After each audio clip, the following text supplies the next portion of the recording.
Dufite ikibazo cy'amazi kandi ni ikibazo kimaze imyaka myinshi cyane kugeza naho dushobora kuba twibaza ate se ni twebwe dutuye ahantu habi muri uru Rwanda. Ni mu midugudu itandukanye y'akagari ka Rudashya umurenge wa Ndera ho mu karere ka Gasabo, agace kari guturwa cyane kubatsemo inyubako zigezweho, gusa abahatuye barataka ikibazo cyo kuba nta mazi meza bafite ngo kuva mu mwaka w'ibihumbi 2013 bayemererwa, aho ngo bagoye no kuba ijerekani y'amazi bayigura amafaranga agera kuri 300 y'u Rwanda.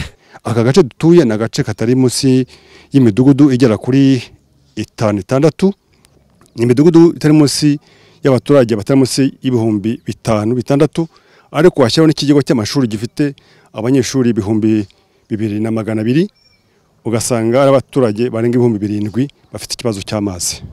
Iyo tuza kuba dufite amazi uyu munsi hakabaye harateye imbere kurushaho, kuko hari abantu mu by'ukuri baparitse ibikorwa byabo kubera kubura amazi, kubera ko uyu munsi ijerekani y'amazi ku muturage byibura amafaranga make n'amafaranga 300.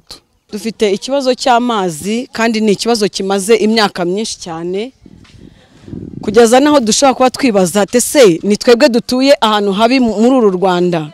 Iki kibazo kandi ngo hari abana kigiraho ingaruka mu myigire. Uyu duhuye yikoreye ijerekani y'amazi avuga ko umubyeyi we yamukuye mu ishuri aho ngo yarageze mu wa 4 w'amashuri abanza, maze umubyeyi we ngo amukura mu ishuri kugira ngo ajye amuvomera kubera ko bigoye kubona amazi hano. Aha abaturage bavuga ko ari ikibazo kubona amazi yo gukoresha no kubona yo guha abanyeshuri bajyana ku kigo cyabo, kuko naho ngo bayabatuma ku kigo cy'ishuri naho ngo atahagera. Ni ikibazo gikomeye, isuku y'abana ku ishuri ntago yizewe, ibyo kurya barya ntago twibaza amazi batekesha, batuma abana amazi mu rugo yo kujya gutekesha, ngaho mwibaza abana gukura amazi mu rugo bakazajya guteka ku ishuri, natwe mu rugo ari ikibazo. Ni ukuri biradukomereye, ubukungu bwifashe nabi. Noneho ibaze kubona ibyo kurya biragoye, ibiciro byarahenze ku isoko, ubone n'amafaranga 300 y'ijerekani mu rugo rw'abantu rufite umuryango guhera ku bantu wenda 4, 6, 8. Ijerekani ya 300 murumva hari icyo yakora, yamesa se igateka mukanoga, ubwo muhitamo kurya ntimukarabe.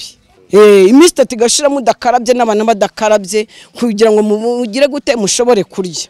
Umuyobozi w'ikigo cy'ishuri cya Groupe Scolaire Gasogi, ikigo kiriho amashuri abanza n'ay'uburezi bw'ibanze bw'imyaka 9 kiriho abanyeshuri babarirwa mu 2,000, avuga ko muri iki kigo naho hugarijwe n'ikibazo cyo kutagira amazi, ngo ari imbogamizi kandi bakenera guteka no gukora amasuku mu mashuri. Aha ngo iyi imvura itaguye batuma abana amazi bakava iwabo bayazanye, maze ikigo nacyo kigashaka uko kigura yandi yo gutekesha bagaterateranya, ibyo nabo ngo babona ko ari ukugora abanyeshuri, ariko kandi ngo nta kundi babigenza. Amazi dukoresha nayo mu bigega gusa, nayo tuyabona mu gihe cy'imvura. Kugira ngo tubashe gutekera abana, ikigo kishatsemo ubushobozi bashyiraho abantu bavoma, bakajya kuvoma ahari amazi nyine aya abaturage bakoresha mu ngo aho bita jeteme.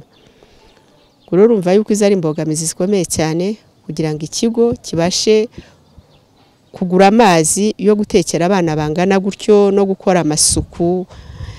Ubwo twunganirwa n'iki, duhita dushyiraho gahunda yuko buri mwana azana nibura karitiro kamwe k'amazi avanye iwabo, abakuru tukabatuma nibura amaritiro 3, hagati y'amaritiro 3 n'amaritiro 5, buri wese akazana kabido mu gitondo. Abana nyine batoye umuco wuko saa moya baba bageze mu kigo, ariko nayo mazi baba barayazana, ariko bayazana bibagoye, biba bibagoye rwose. Mu by'ukuri turabibona ko ari ukugora abana mu gihe cy'izuba, abana bacu baba bafite akazi katoroshye. Nta kindi abatuye aha basaba usibye kwegerezwa amazi nk'uko ngo bayijejwe igihe kirekire. Icyo twifuza ari nacyo dusaba inzego zishobora kuba zadusubiza nuko zadufasha gukemura ikibazo cy'amazi. Anaclet Mukiza, umuyobozi ushinzwe ishami rya WASAC zone ya Kanombe ari nayo ireberera aka gace, avuga ko muri kariya gace nta miyoboro ya WASAC ihagera, ariko ngo bateganya kuyihashyira nk'uko hari gukorwa umuhanda. Ibi ngo ku bufatanye n'akarere ka Gasabo byateganyijwe kuzakorwa mu ngengo y'imari y'umwaka utaha. Nta miyoboro ihagera ya WASAC. Aho hose rero bakora umuhanda kuzagera Rusororo, imiyoboro yacu igarukira Rusororo ku Irimbi, ikagarukira na hariya ku Kigega. Aho hagati nta miyoboro yacu irahagera. Rero turapulaninga kuhashyira imiyoboro dufatanyije n'umujyi wa Kigali. Turateganya mu ngengo y'imari y'ubutaha. Bitewe n'ikibazo cy'amazi kiri muri aka gace, hari bamwe bubaka inyubako zigezweho bacitse intege ngo kubwo kubona amazi bibahenze bayaguze, bakifuza nabo gufashwa kuyegerezwa. Kamire Ndikumana, TV1.